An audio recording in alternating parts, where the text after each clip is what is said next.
오늘은 한국사에서 중요하게 다뤄지는 비문 세 가지를 발췌독해 보려고 합니다. 먼저 광개토왕릉비의 내용입니다. 광개토왕릉비에는 크게 세 가지 내용이 담겨 있는데요.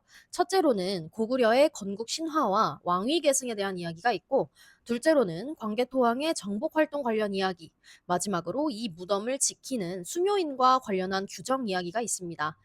이 중 첫 번째 이야기 중 일부가 2006학년도 8번 가 사료로 나왔고, 두 번째 이야기 중 일부는 1999학년 5월 추가 시험 8번 문항의 사료로 나왔습니다. 쭉 이어서 함께 읽어보겠습니다. 유석, 시조, 추모왕, 지, 창기야.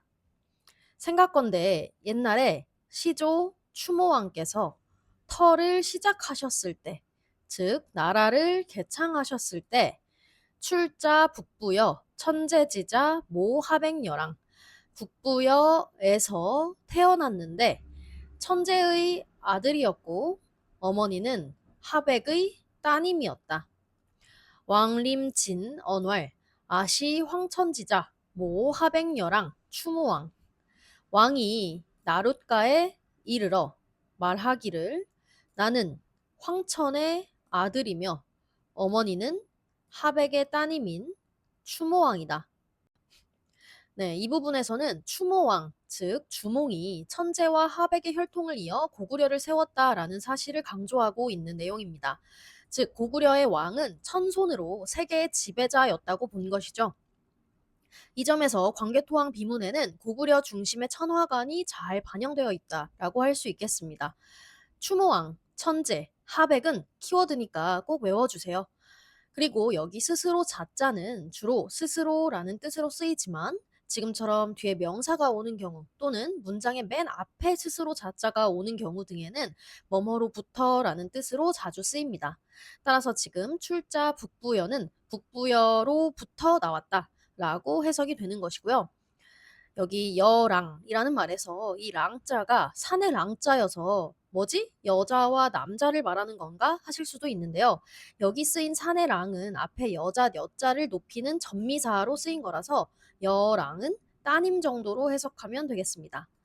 이어서 꽤 많은 내용을 중략을 하고 광개토대왕 릉비 내용에서 가장 큰 논란이 되고 있는 신묘년 기사를 보도록 하겠습니다. 이 부분은 신묘년에 일어난 사건을 기록한 문장인데요. 비문 자체가 마모가 되어 있기도 하고 일본에서는 임나일본부설의 근거로 활용하기도 했기 때문에 국제 역사학계 사이에서 수십 년간 치열한 해석 전쟁이 벌어졌던 그런 구절입니다. 볼게요. 이외의 신묘년 레도해. 그런데 왜가 신묘년에 바다를 건너 와서 파 백잔 땡땡땡 라 이위신민 백잔을 격파하고 땡땡땡 신라를 신민으로 삼았다.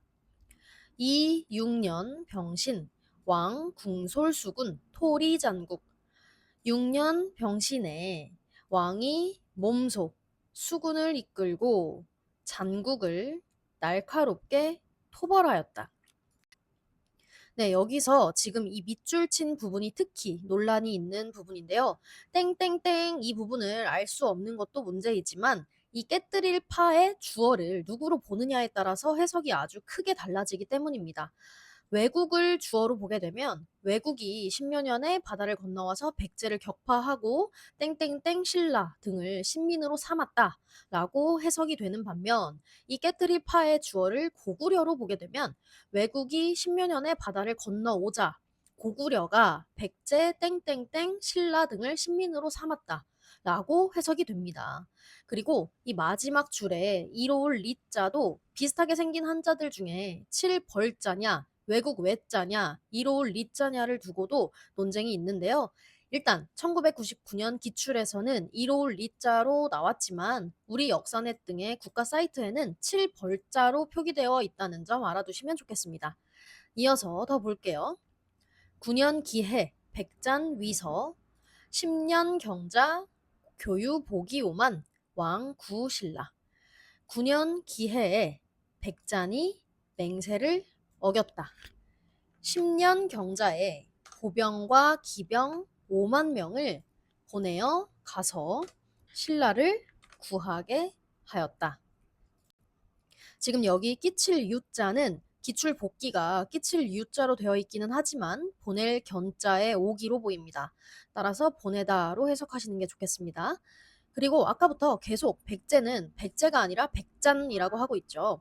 고구려와 백제가 대립관계였기 때문에 멸칭을 쓰고 있는 거다라고 생각하시면 되겠습니다. 아무튼 지금 이 부분은 백제, 가야, 외의 동맹 세력이 신라를 공격하자 이를 구원하기 위해 광개토왕이 5만 대군을 출정시켰던 역사적 사실이 나타나 있습니다. 이 전쟁으로 이 시기 가야를 이끌던 금관가야가 큰 타격을 입었다는 것 정도 다시 한번 떠올리면 좋을 것 같고요. 이제 아예 다른 사료로 넘어가서 2006학년도 8번으로 나왔던 충주 고구려비 비문 내용의 일부를 살펴보도록 하겠습니다. 충주 고구려비는 중원 고구려비라고도 하고 국내에 유일하게 남아있는 고구려 비석이라는 점 알아두세요. 볼게요. 동이매금 답 활례 절교사. 동이매금이 늦게 돌아와 절교사를 내렸다. 12월 23일 갑인 동이매금 상하지 우벌성. 12월 23일 갑인에 동이매금의 상하가 우벌성에 왔다. 네, 여기서의 키워드는 바로 동이매금이 되겠습니다. 동이는 동쪽의 오랑캐라는 뜻으로 말 그대로 고구려가 독자적인 천하관을 가지고 다른 나라를 오랑캐로 간주해버리고 있다는 것을 알 수 있고, 매금 역시 여기 각주에 달려있듯이 신라의 마립간을 뜻하는 용어인데요. 신라의 왕을 고구려의 왕보다 낮은 존재로 여기고 있는 표현입니다. 즉, 이 역시 고구려가 독자적인 천하관을 가지고 상위의 입장에서 신라를 대했다라는 것을 알 수 있는 용어인 것이죠. 기출에서도 이러한 내용을 쓰는 것이 채점 포인트였습니다. 이 외에도 절교사 이런 단어들은 정확히 절교사가 뭔지는 모르지만 신라의 이두식 표현이었고 이게 고구려 비석에도 써 있다는 것을 통해서 신라의 이두가 고구려의 영향을 받은 것으로 보인다 등등의 해석이 있고요. 또 고구려가 신라에게 뭔가를 계속 하사하고 있는 내용이므로 고구려와 신라가 주종 관계에 있다는 것을 알 수 있는 내용이다라고도 해석을 합니다. 이제 마지막 마운령 신라 진흥왕 순수비의 비문 중 일부를 보도록 하겠습니다. 2007학년도 8번 문항으로 나왔던 사료입니다. 태왕 순수관경 간석 명기야. 태왕이 관경을 순수하여 돌을 깎아 기록을 새겼다. 중략하고 무육 신구려서 유위 도화미유. 신구의 백성들을 어루만져 길렀으나 오히려 왕도의 덕화가 미치지 않는다고 하여 어시 세차 무자 추팔월. 이에 무자년 차례의 해, 즉 무자년에 가을 8월에 순수관경 방채민심, 관경을 순수하며 민심을 찾아 살폈다. 네, 기출에서는 이 밑줄 친 태왕과 관련한 이것저것을 물었는데요. 따라서 이 태왕이 누군지를 알아내야 풀 수 있는 문제였습니다. 그렇다면 키워드는 바로 순수가 되겠죠. 물론 문제 자체에 이 태왕과 관련된 불교적 왕자관을 쓰고 라는 말이 있어서 불교와도 관련이 있는 왕이다 라는 힌트 또한 있지만 이 사료만 봤을 때에는 이 순수를 꼭 읽어내야만 합니다. 순수란 퓨어하다라는 게 아니라 직역하면 사냥하면서 돌아다닌다. 의역하면 왕이 나라 안을 두루두루 살피면서 돌아다니던 일을 말합니다. 아, 여기까지가 내가 정복한 땅이구나, 내 영역이구나 하면서 돌아다니면서 민심도 살피고 했던 겁니다. 그리고 순수하면 누구죠? 네, 바로 진흥왕이죠. 그러므로 이 태왕은 진흥왕이고 한자를 좀 보면 돌순자는 쉬엄쉬엄 갈 착자가 부수에 내 천자가 결합한 형태입니다. 이 쉬엄쉬엄 갈 착자가 부수로 오는 단어는 보통 어딘가를 돌아다니는, 걷는 또는 이동하는 것과 관련이 있는 단어가 대부분이에요. 길 도자도 그렇고 옮길 운, 나아갈 진, 돌아올 환, 다 뭔가 걷거나 이동하는 것과 관련이 있죠. 따라서 이 돌순자도 시냇가를 돌아다니듯이 순행한다라는 뜻의 돌순자가 된 것이고 옆에 사냥 숫자는 강아지를 뜻하는 개사슴록 변에 지킬 숫자가 합쳐져서 개를 풀어서 사냥하는 사냥 숫자가 되었습니다. 수렵 할 때 이 렵자도 앞에 계사슴록변이 붙어 있으니까 같이 한 번에 외워주시면 더 좋을 것 같습니다. 아무튼 지금까지 마운령 신라 진흥왕 순수비의 비문 중 일부였고, 관련해서 하나만 더 기억을 해보자면 이 앞에 생략된 부분 중에는 태창 원년에라는 말도 있거든요. 태창이란 진흥왕이 사용한 독자적인 연호입니다. 2012학년도 객관식 문제에서 이 마운령 순수비에 독자적 연호가 나온다라는 것이 선지로 나온 적이 있기 때문에 이것까지 알아두시면 좋을 것 같습니다.